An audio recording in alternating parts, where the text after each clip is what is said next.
My no hardscape botanical method aquarium looks pretty empty at the moment. The leaf litter has started breaking down and the fish are pretty much always hiding unless I'm feeding them. Uh, there is a nice group of six-banded barbs. One has just come out then to have a bit of food.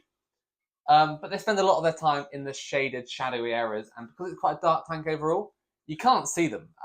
So it's a real shame. But a month ago, I did pick up some fish that are going to go into this tank and hopefully add a pop of colour.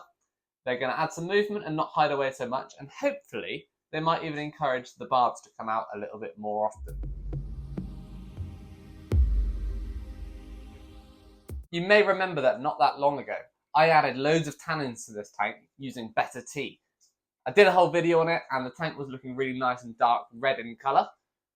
Now that has faded over the last couple of weeks because I've been doing lots of water changes on this tank to water change the quarantine tank, using the water from here to replace the water in that tank, meaning the parameters are going to be exactly the same between the two, making my life today really easy. Once the new fish are settled into this tank, I will be adding some more botanicals which will release those tannins back into the water. Because the leaves are starting to break down and they need to be replaced over time, and I think another leaf drop is going to be what takes this tank to the next level.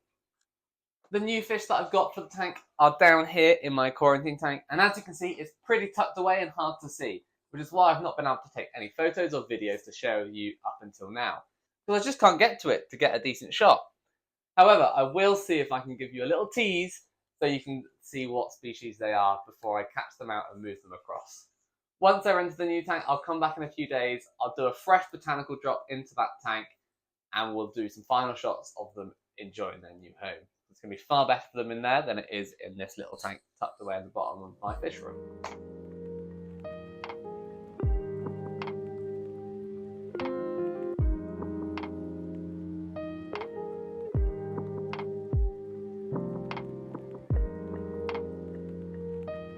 So here are the fish, and as you would have seen, they are neon blue rasbora, or Sundandenia. And I've never kept this species before, and I'm really excited to have them in a blackwater aquarium. They're going to look really good. So let's add them in.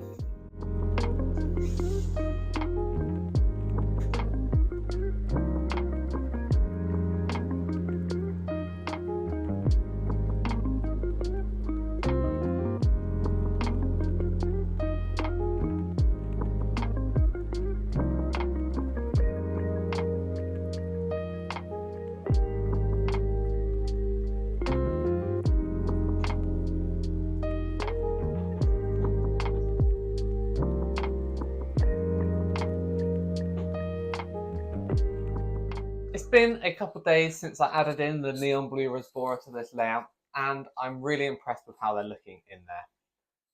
When adding them to the tanks, I did kind of hope that they might achieve a few things. One of those was to add a bit of colour to the tank, and I think they're definitely doing that. This shoal of 15 bright blue fish is really adding another colour to a quite brown and green layout, and it works really nicely.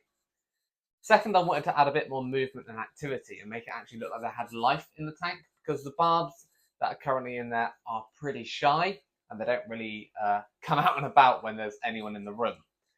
So yeah, they're definitely doing that. They do not care about me being in here. They are busy and constantly swimming around the tank using the full 90 centimetre tank really quite nicely. In fact, they're actually spending more time out in the open than they are in the back where the barbs are hiding. And then the third thing I kind of wanted them to do was to hopefully bring the barbs out of hiding a bit, because they're a smaller divot fish sort of thing. Their constant activity and presence should hopefully have helped the barbs feel like there wasn't any predators around and come out a bit more. Unfortunately, that's not worked just yet, but it has only been a few days, so there is still some hope that they might come out a bit more in the future. But since they've settled and got used to the tank and the water chemistry in there, it is now time to add a few more botanicals to complete the look of this tank and help add some tannins back to the water. So that's the job for today. So I have already prepared my leaf litter that's going to go into the tank. I've got a mix of stuff which I used in the build video as well. So we've got some bamboo leaves from the garden, we've got some jambalan leaves and some macaranga leaves, which are Southeast Asian and from Better Botanicals. I'll leave a link to these two leaves in the description of the video, and you can get 15% off with the code AlexB15. As I always do, I'm going to add the leaves in fairly randomly, as it always helps to add that natural look. So the macaranda leaves are quite nice and big, and they're going in first. Oh, wow, this one's massive.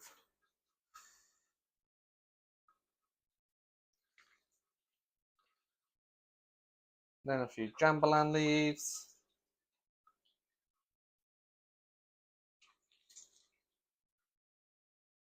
And some bamboo at the last.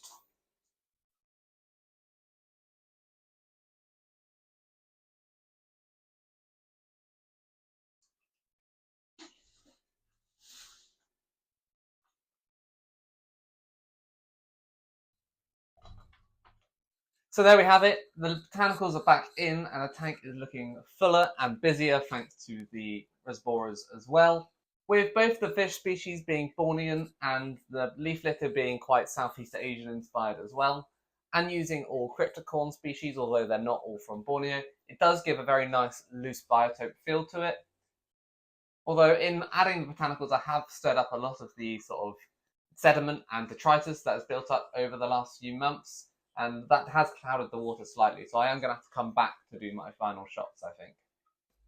In this video, I haven't really touched on the care requirements needed for the neon blue rasboras, but if that's something you'd like to know about, if you feel inspired by watching them and you want to keep them yourself, let me know in the comments and I'll absolutely follow this up with a fact file type video based solely on this beautiful nano fish, because they are really great additions for botanical method aquariums if you're not fancying a neon or carbon or tetra, which also give that lovely neon blue look. I'm going to leave it there for now, and I'll come back in an hour or two to take some final shots, which I'll overlay while I was talking. I'm off to now go and do some maintenance and film my high-tech aquascape that was built by George Farmer, because there's a few changes there that I want to update you all with. So make sure you hit the subscribe button so you don't miss that video when it comes out.